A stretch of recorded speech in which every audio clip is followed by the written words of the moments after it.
Hey everybody, welcome back to 365 Riffs for Beginning Guitar. Today we have another classic from the traveling Wilburys, which has easy chords, easy strumming, and a great guitar riff.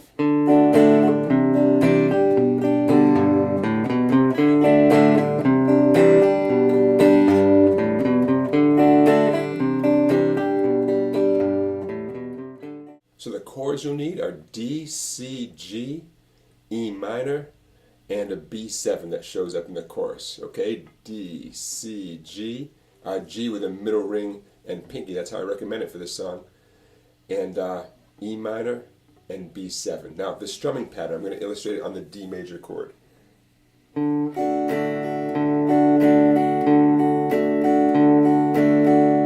You hit a certain bass note, in this case it's the 4th string, and then a little up, down, up on the 3 treble strings.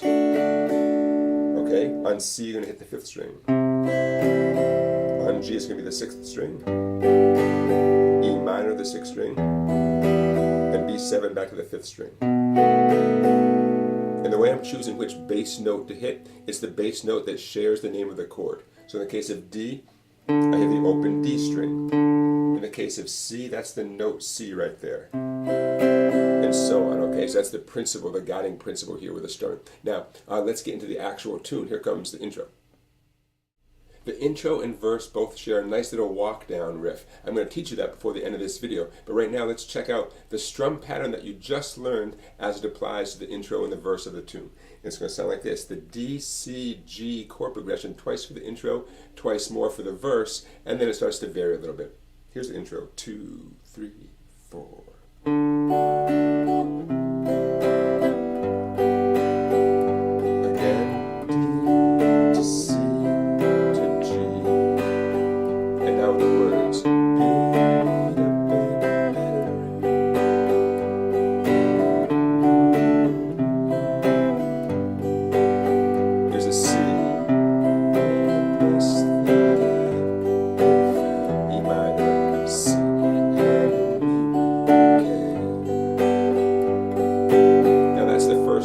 The second verse, which happens right away, is exactly the same, except instead of that C, D, G ending, check out the screen there, the ending of the second verse goes like this. You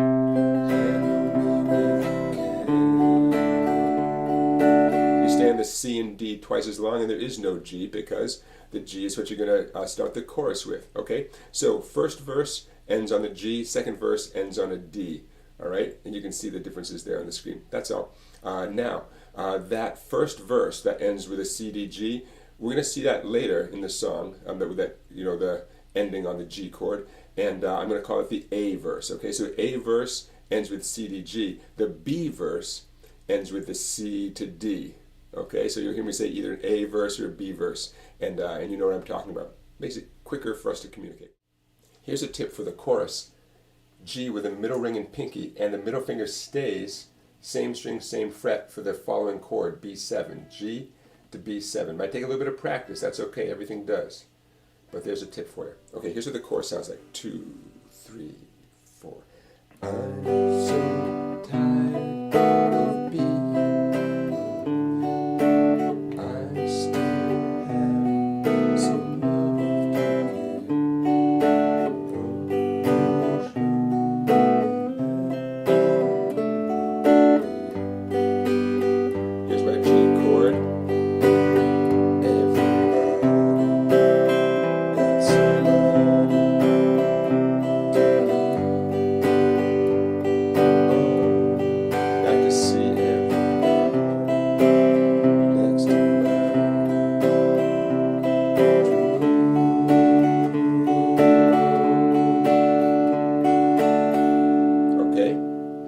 to finishes off the first chorus. After that comes another verse, which I'm going to call the A verse. Then it repeats the intro a little bit with a nice little slide guitar solo.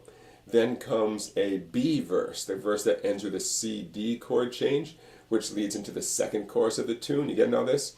Then an A verse, another A verse with a solo happening, and then it just does an outro with the A verse. Okay, so there you go. The B verse always leads to the chorus. Another way to put it is before every chorus, it's always a B verse. That's all. All right, everybody, now let's get into the intro the way you hear it on the recording. And that intro riff, like I said, continues on through the verse. Here it comes. Right about now is when I like to say thank you for watching, everybody. Don't forget to give this video a thumbs up. Don't forget to subscribe to my YouTube channel. And please check out my website down there, Songbike, for videos you cannot find anywhere else. Now, the intro riff in slow motion.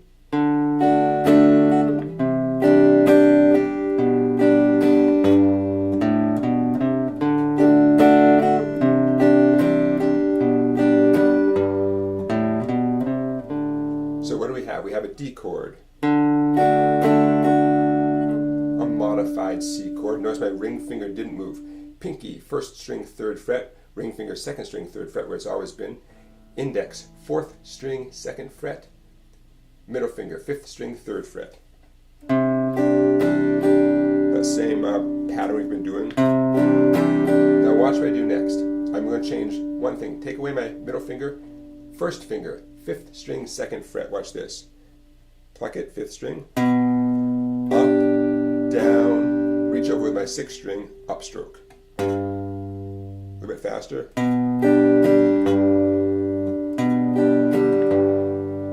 Okay, and a nice little walk up like this, 5th string.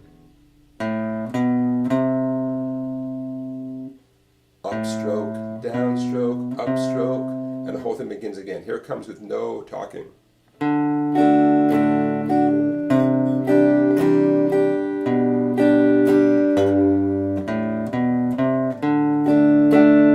Okay, got the idea? That happens over and over. It happens twice in the intro and twice every time you begin a verse, okay? And that's a substitute for the D to C to G, D to C to G, okay? That's more authentic, more in keeping with what this song is really doing at that point. So there's the intro to the tune. Not easy, right? Okay, a little bit more challenging, but you can do it. By the way, there are a million songs that go from D to this modified C to this type of G chord. There's so many songs that do that I made a video called the DCG trick. And I'll try to remember to include a link to that video in the description to this video, the DCG trick. So you can imagine my delight when I found out that, hey, Handle With Care is another DCG song. I mean, that's the heart of the intro and the verse, is that DCG trick. Love it. All right, everybody, please have fun with the Traveling Wilburys here. Thank you so much for watching. I've got another Traveling Wilburys video for End of the Line, so please check out this the playlist. The playlist called 365 Riffs for Beginning Guitar. And on that playlist, you'll find hundreds of videos like this one, including a video for End of the Line by the Traveling Wilburys. Hey, thanks for watching, everybody, and I will see you tomorrow.